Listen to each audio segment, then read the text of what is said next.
আজ আমরা শিখব পিসি অথবা ল্যাপটপে কিভাবে স্ক্রিন সেভার চেঞ্জ করে একটা কাস্টম টেক্সট দেওয়া যেতে পারে। প্রথমেই বলি স্ক্রিন সেভার চেঞ্জ করলে কি হবে।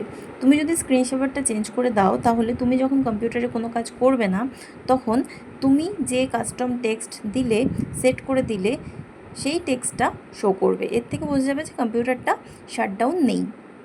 এটা করার জন্য প্রথমেই স্টার্ট বাটনে যাবে। স্টার্ট মেনুতে গিয়ে সার্চ বারে টাইপ করবে চেঞ্জ স্ক্রিন সেভার। এটা টাইপ করার সঙ্গে সঙ্গে দেখতে পাবে উপরে লিস্টের মধ্যে এসে গেছে অপশানটা, তার মধ্যে ক্লিক করতে হবে।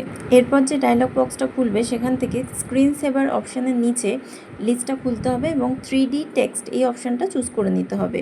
এরপর তার পাশেই থাকা সেটিং অপশানে ক্লিক করে কাস্টম টেক্সট এই জায়গায় যে কোনো একটা টেক্সট তোমাকে টাইপ করে দিতে হবে। আমি এখানে ফার্স্ট ফিউচার কম্পিউটার এই টেক্সটটা দিলাম।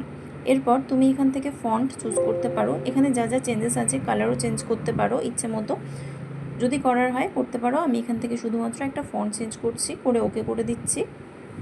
এরপর যা চেঞ্জেস করার সমস্ত চেঞ্জ করে নেওয়ার পরে ফাইনালি ওকেতে ক্লিক করতে হবে। এরপর প্রিভিউটা একবার দেখে নাও।